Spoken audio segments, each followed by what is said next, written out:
Kemudian Kinan pun mulai melatih kembali Baisuan X-Step menggunakan bantuan martial soul-nya. Aku sudah baik hati padamu, tapi kau tidak menerimanya. Kita akan lihat semuanya hari ini, ucap Bai Heng dalam hatinya. Tiba-tiba pemahaman Kinan dan gerakannya menjadi sangat cepat.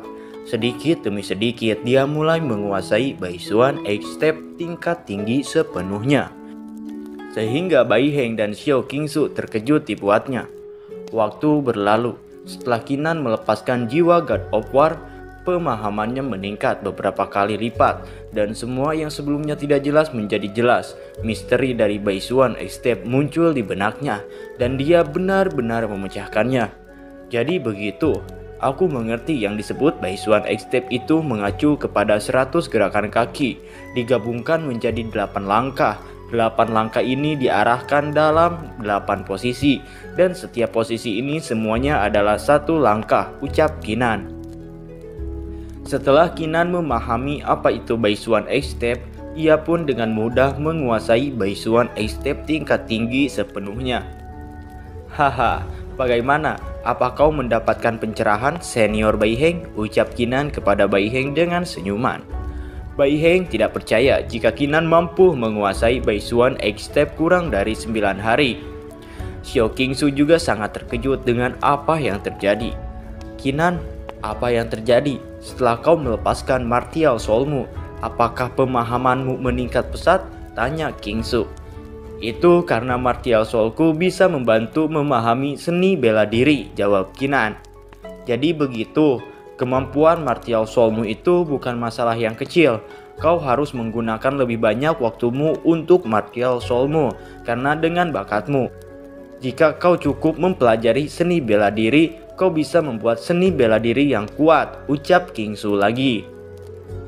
Senior Bai Heng, aku tidak memberitahumu sebelumnya tentang kemampuan martial soulku. Aku sudah mengambil keuntungan darimu. Jadi untuk 100 pil Xiantian cukup berikan 50 saja, ucap Kinan kepada Bai Heng. Tidak apa-apa, tidak apa-apa. Aku harus memberi 100 pil Xiantian padamu. Tidak, aku akan memberimu 200 pil Xiantian. Ya, 200, jawab Bai Heng. Dalam hatinya pun ia berkata, bakat kultivasi Kinan terlalu mengerikan. Sekte Xuanling pasti akan bersinar di masa depan. Aku tidak boleh menentangnya. Jika tidak, aku tidak tahu bagaimana aku mati. Selain itu, aku akan memegang pahanya dengan erat. Mungkin aku bisa terbawa ikut ke langit. Tidak perlu 50, cukup 50 Xiantian saja. Dengan itu saja aku sudah mendapat keuntungan besar, jawab Kinan. Kalau begitu, aku akan mengikuti apa yang dikatakan oleh Junior Kinan, ucap Bai Heng sambil memberikan 50 pil Xiantian kepada Kinan. Qingsu pun berkata, Kinan, kau tidak mengecewakanku.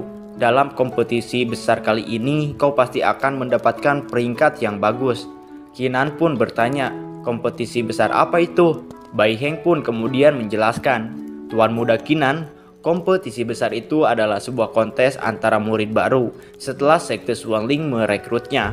Kompetisi ini digunakan sekte untuk mengamati mentalitas dan bakat para murid. Sebelumnya ini diadakan setiap 3 tahun, tapi karena sekarang perekrutan dilakukan setiap 2 tahun, sehingga itu diadakan setiap 2 tahun. Hadiah kompetisi besar ini juga setiap tahun sangat luar biasa, lanjut Qingsu. Jadi begitu, kalau begitu aku ingin melihat jenius macam apa yang direkrut Sekte Xuanling, ucap Kinan. Setelah beberapa saat berlalu, mereka pun akhirnya tiba di Sekte Xuanling. Kinan berkata, akhirnya sampai. Apakah ini Sekte Xuanling? Ini sangat mendominasi. Ayo, sepertinya murid baru Sekte Xuanling dari seluruh dunia sudah berkumpul, ucap Qingsu. Sambil berjalan masuk, di sini Bai Heng menjelaskan kembali, jika dalam Sekte Xuanling murid dibagi menjadi murid luar, dalam, dan asli. Saat murid baru bergabung, terlepas dari tingkat martial soul-nya, semuanya menjadi murid luar. Hanya setelah kultivasinya meningkat, ia dapat dipromosikan. Di bawah ranah Martial King semuanya murid luar, dan di atas Martial King mereka adalah murid dalam, dan untuk murid asli mereka menjadi bagian atas keberadaan Sekte Xuanling. Posisi mereka tidak lebih rendah dari para tetua. Itu bukan sesuatu yang aku ketahui, jelas Bai Heng. Sambil menatap sekte Xuanling, dalam hati Kinan ia bergumam, inilah salah satu sekte besar dari kerajaan Lauhe. Hanya untuk menjadi murid dalam saja kultivasinya harus berada di Martial King. Lalu seperti apa sebenarnya murid asli itu? Lalu Bai Heng berkata lagi, murid luar biasanya tinggal di halaman luar dan murid dalam memiliki kediaman sendiri. Sekte Xuanling dibagi menjadi beberapa aula, yaitu aula pelatihan, aula penghargaan, aula hukuman, aula hukum, aula harta karun, dan aula hidup dan mati.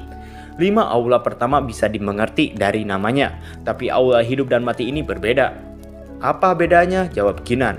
Di dalam sekte Xuanling, pertarungan internal itu dilarang dan mereka yang melanggar akan diusir dari sekte. Oleh karena itu, aula hidup dan mati ini didedikasikan untuk pertarungan antara murid. Satu-satunya perbedaan adalah bahwa selama kau memasuki aula hidup dan mati, terlepas dari hidup dan mati, pihak lain hanya dapat mengakhiri pertarungan jika kau benar-benar mati. Jika tidak, kau akan dihukum sebagai pelanggaran hukum, ucap Bai Heng. Kinan dengan muka jeleknya bergumam kembali, terlepas dari hidup dan mati, pihak lain harus mati. Sebenarnya sekte Xuanling bukan tempat yang baik untuk ikan, ujarnya. Bai Heng kemudian melanjutkan penjelasannya. Dan juga di dalam sekte Xuanling ada 10 peraturan. Yang pertama, tidak diizinkan ada pertarungan internal. Dan yang kedua, kau tidak boleh berkhianat. Dan yang ketiga dan seterusnya adalah titik-titik. Gak dilanjutin jir, mungkin terlalu panjang peraturannya. Namun di bawah penjelasan Bai Heng, Kinan mulai memiliki pemahaman awal tentang sekte Xuanling. Dan setelah perjalanan panjang, akhirnya mereka tiba di pusat kota sekte Xuanling. Di sana terdapat ratusan jenius yang berkumpul. Bahkan dalam hati Kinan ia berkata, jika yang terlemah setidaknya berada di lapisan keempat body tempering dan yang terkuat berada di lapisan ke-10 body tempering. Padahal mereka adalah murid baru. Sekte Xuanling memang luar biasa, gumamnya. Kemudian Xiao Qingsu meminta Bai Heng untuk menunggunya di tempat tersebut. Sedangkan dirinya akan menemani Kinan karena ketika para tetua datang, mereka akan membuka kompetisi besarnya. Qingsu pun mengingatkan Kinan untuk tidak membuat masalah. Melihat Kinan bersama Qingsu, para murid yang lain mulai mengolok-olok Kinan dengan memanggilnya sampah. Melihat Kinan yang terdiam, Qingsu kemudian menggoda Kinan dengan bertanya, apakah Kinan takut? Kinan pun menjawab, kau pikir aku akan ketakutan? Kematian di bawah bunga yang indah, bukankah itu akan romantis? Senior Xiao, haruskah kita bersatu? Gombal Kinan kepada Qingsu. Mendengar kata-kata gombal tersebut keluar dari mulut Kinan, seketika Qingsu menampol Kinan. Kemudian perhatian para murid dalam mulai tertuju kepada Qingsu dan Kinan. Tiba-tiba seseorang berkata, Qingsu cantik bersama dengan seorang bocah asing, bukan bersama Ouyang. Mimin kasih sedikit spoiler ya, Ouyang itu adalah pacar Qingsu dan nantinya dia akan bertarung dengan Kinan. Dan orang yang berkata itu adalah Molly. Qingsu yang tidak suka terhadap Molly kemudian berkata, Molly, dasar kau bajingan kotor, tutup mulutmu. Bajingan kotor? Aku itu cuma bajingan. Siapa suruh kau menolakku? Jika aku punya bakat dan latar belakang seperti Ouyang, apakah kau masih menolakku? Ujar Molly. Xiao Qingsu kemudian mengusir Molly. Namun Molly terus berkata tengil kepada Qingsu dengan senyuman Pepsodent tapi giginya tetap kuning. Melihat Qingsu yang benar-benar muak terhadap sikap Molly, kemudian Kinan berkata, Molly, benar kan? Aku tidak pernah melihat pria tidak tahu malu sepertimu. Dan setelah kita bertemu hari ini, itu akan menambah wawasanku. Dengar perkataan Kinan, emosi Molly menjadi naik. Berani sekali kau. Kau itu cuma murid baru. Beraninya kau berkata seperti itu kepadaku. Bocah, apakah kau tahu siapa aku? Ucap Molly. Siapa kau? Jika tebakanku benar, kau pasti anak dari tetua sekte Xuanling atau murid dari seorang tetua. Emangnya kenapa? Jawab Kinan. Kemudian Kinan bertanya balik. Apa kau tahu siapa aku?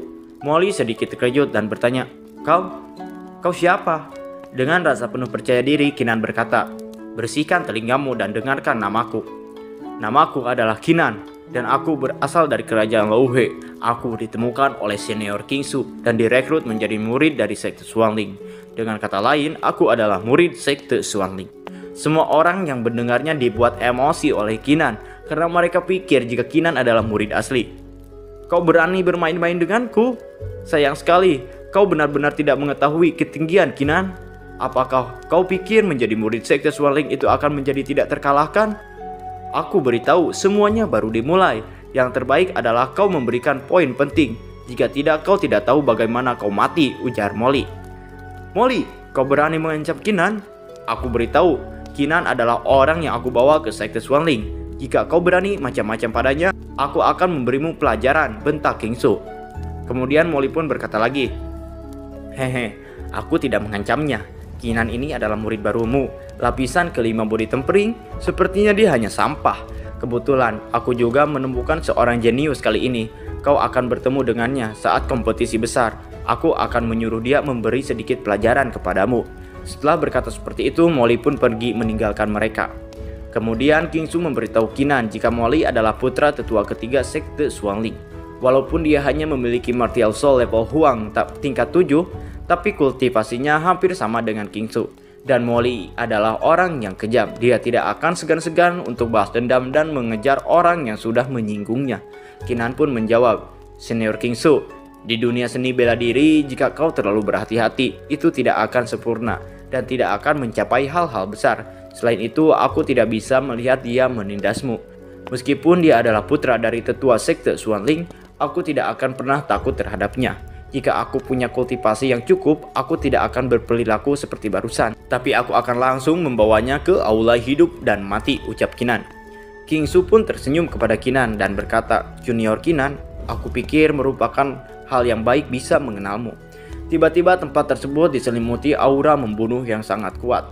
Ternyata orang yang datang mengeluarkan aura membunuh tersebut adalah Lin Xiao, dan martial soul yang ia miliki adalah level Huang tingkat 9. Semua orang terkejut melihat kedatangan Lin Xiao, karena selain memiliki martial soul level Huang tingkat 9, lapisan body temperingnya pun sudah berada di tingkat 8. Lin Xiao kemudian mulai menggoda Xiao Kingsu dengan kata-kata puitisnya, namun Kingsu mencuekannya. Kemudian Lin Xiao pun berkata, Nona Kingsu menolak untuk menjawab, apakah itu karena anak ini? Aku barusan bertemu dengan Senior Molly. Dan ia berkata ada sampah yang berdiri di samping Nona Kingsu. Aku pikir itu bohong, ternyata itu sungguhan. Kemudian Kinan menatap Lin Xiao dan bergumam dalam hatinya. Lin Xiao, ini sangat arogan. Aku tidak punya masalah dengannya, tapi ketika dia datang dia langsung mengejekku. Apakah aku ini benar-benar dipenuhi lumpur, gumamnya. Tiba-tiba seseorang yang kuat datang lagi ke tempat itu. Orang tersebut bernama Huang Long. Ia memiliki martial soul level 9 dengan lapisan ke-10 body tempering. Sekte Swanling layak menjadi salah satu dari keempat besar. Orang-orang berbakat berkumpul di sini. Sekarang ada 2 orang dengan martial soul level Huang tingkat 9 di sini.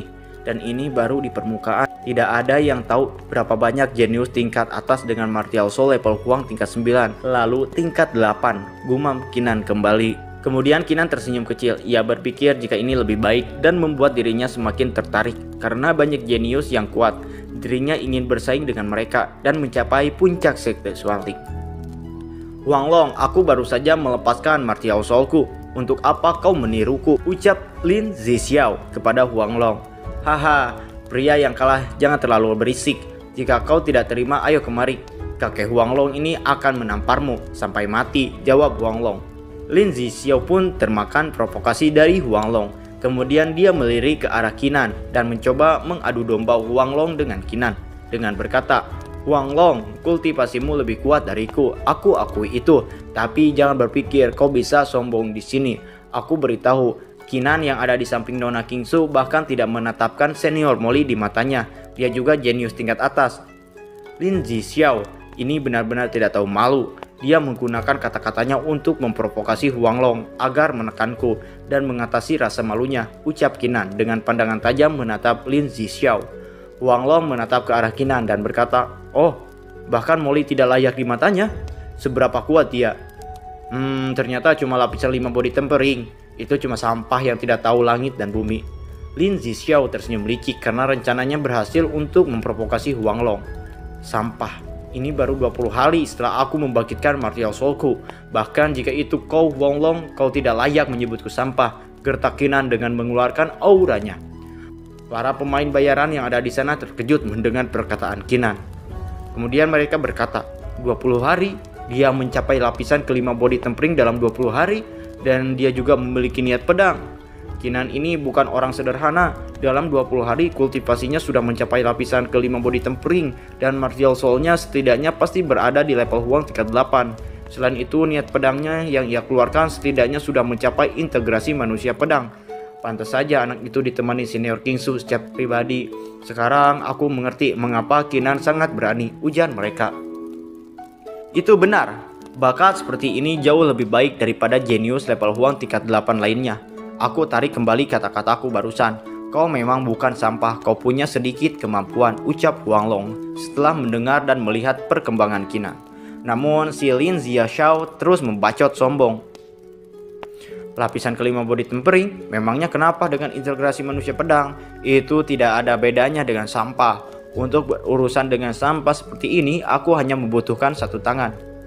Lin Zixiao, ini adalah halaman giok putih, bukan tempat untuk saling menghina. Dan seperti yang kau katakan barusan, meskipun kau memiliki martial soul level Huang tingkat 9, memangnya kenapa? Di mataku, kau itu hanya sampah. Bahkan aku tidak perlu menggunakan gerakan untuk mengalahkanmu, ucap Kingsu dengan emosi. Lin Zixiao pun sangat kesal mendengar perkataan tersebut. Tunggu saja sampai kompetisi besar, ujarnya. Kinan menjawab, jika kau datang, aku akan menemanimu sampai akhir. Kemudian Kingsu berkata kepada Kinan untuk tidak memperdulikan ucapan Lin Zixiao, karena ini semua gara-gara dirinya. Jadi jika ada apa-apa terhadap Kinan, maka Kinan harus memberitahu dirinya supaya ia bisa membantu membereskannya. Kinan menjawab jika Kingsu tidak usah khawatir kepadanya, karena dirinya bukan orang yang bisa ditindas oleh orang lain sesuka hati mereka. Dan ketika saatnya tiba, Lin Zixiao akan menyesalinya, ucap Kinan. Mendengar itu, Kingsu merasa heran terhadap Kinan, karena Kinan begitu percaya diri, bahkan dia masih berani untuk membuat Lin Zixiao kesal. Tiba-tiba cahaya kuning bersinar di atas langit, dan ternyata itu adalah tetua sekte Xuanling yang datang. Mata tetua terarah kepada Lin Zixiao dan Huang Long. Ia berkata, tidak buruk, martial soul level Huang tingkat 9. Kalian berdua harus bekerja keras. Tetua ini akan memperhatikan pertumbuhan kalian, ucapnya. Kemudian ia melanjutkan perkataannya. Sepertinya kalian sudah mengetahui tentang kompetisi besar. Kompetisi besar akan diadakan 10 hari lagi. Sebelum itu kalian semua bisa pergi ke aula hukum dan punya kesempatan untuk memilih satu seni bela diri. Huang Long dan Qin Zixiao punya 2 kesempatan. Setelah selesai memilih seni bela diri, akan ada murid luar khusus yang menemuimu untuk mengatur akomodasi. Selain itu, jika dalam 10 hari ini ada yang bertaruh secara pribadi, akan diselesaikan dalam aula hidup dan mati, ucap tetua sekte Xuanling. Lin Zixiao menatap ke arah Kinan. Dalam hatinya ia bergumam, bocah, aku akan memberimu hidup beberapa hari lagi. Saat kompetisi besar, aku akan membuatmu memilih mati daripada hidup. Setelah itu, para ciwi-ciwi lonteh pun mendekati Lin Zixiao dan menganggapnya keren. Lin Zixiao ini orang yang munafik, ucap Kingsu. Kemudian Kinan bertanya kepada Kingsu, Senior Kingsu, bisakah kau memberitahu aku lebih banyak tentang aula hukum dan pencapaian ini? Aula hukum dan pencapaian sekte Xuanling itu bukan tempat penyimpanan seni bela diri.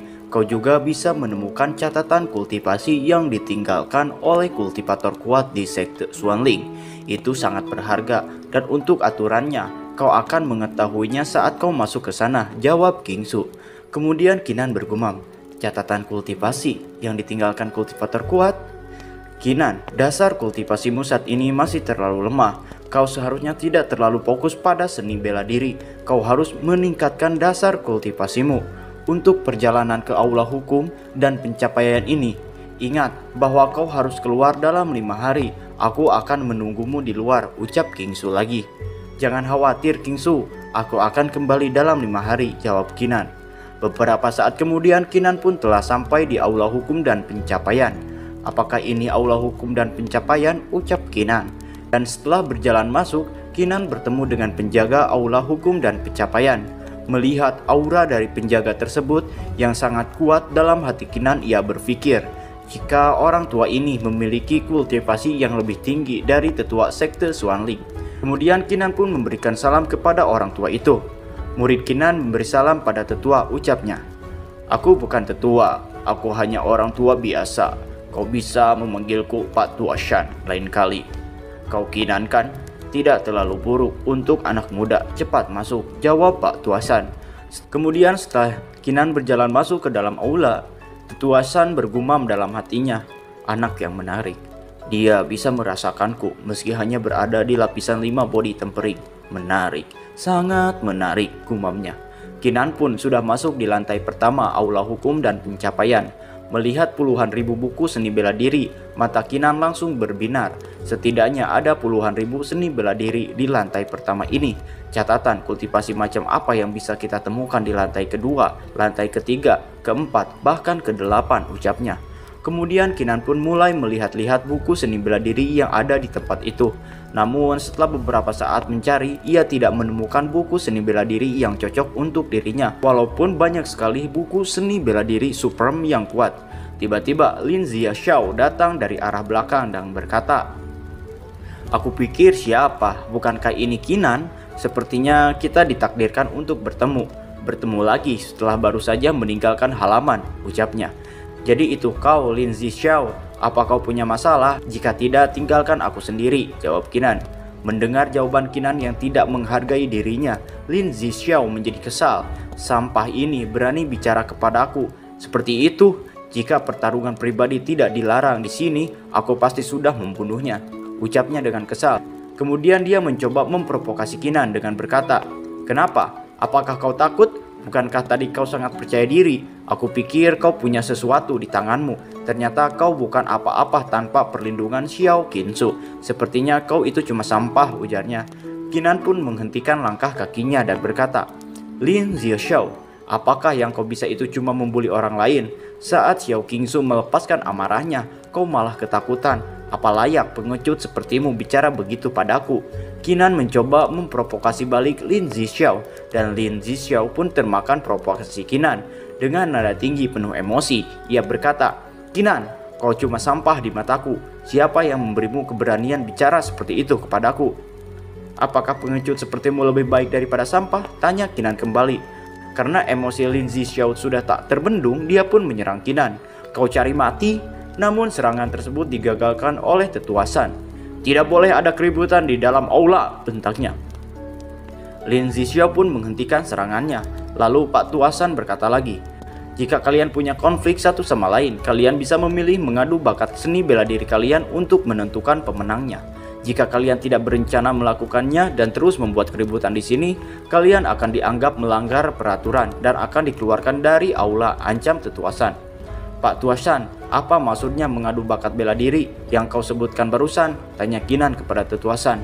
Tetua Shan pun menjelaskan, mengadu bakat seni bela diri untuk membandingkan bakat kemampuan bela diri seseorang. Setiap orang memiliki tingkat bakat seni bela diri berbeda sejak lahir.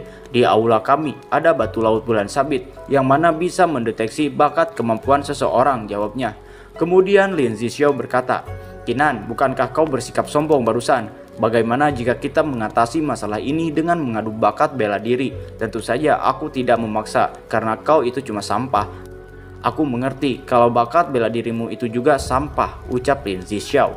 Kemudian dalam hatinya ia berkata lagi, "Martial Soul seruling apiku bukan hanya bisa membunuh orang dengan suara, tapi itu juga bisa meningkatkan pemahaman roh dan bakat kemampuan bela diriku. Pertandingan bakat seni bela diri ini jelas didesain untuk orang sepertiku," pikirnya dengan percaya diri. "Kau menantangku? Jika kau ingin menantangku, mari kita buat taruhan. Siapapun yang kalah akan dilarang memasuki aula hukum dan pencapaian dalam sisa hidupnya," tantang Kinan kepada Lin Zixiao. Tetua serta gadis lonteh terkejut mendengar taruhan yang dikatakan Kinan. Apa dia gila? Dari mana dia mendapatkan kepercayaan yang begitu besar untuk membuat taruhan semacam ini? Mungkinkah dia menyembunyikan sesuatu? Gumam Lin Zixiao dalam hatinya. Kinan kemudian mengolok-olok Lin Zixiao. "Jadi Lin Zixiao, apa kau berani menerima tantangan? Jika tidak, nyahlah dari pandanganku." Karena gengsi dan merasa percaya diri, Lin Zixiao pun menerima tantangan dari Kinan. Tetua Shan pun menjadi saksi dari pertandingan tersebut. Ia pun menegaskannya kembali tentang taruhan yang mereka sepakati, yaitu jika yang kalah dilarang memasuki aula hukum dan pencapaian selama sisa hidupnya. Lalu Tetua Shan pun mengeluarkan batu laut bulan sabitnya, dan pertandingan adu bakat seni bela diri pun secara resmi dimulai. Apakah Kinan berhasil mengalahkan Lin Zixiao dengan bakat seni bela dirinya, atau Kinan kalah dan tidak bisa memasuki aula hukum dan pencapaian selama sisa hidupnya? Tonton kelanjutannya di part selanjutnya.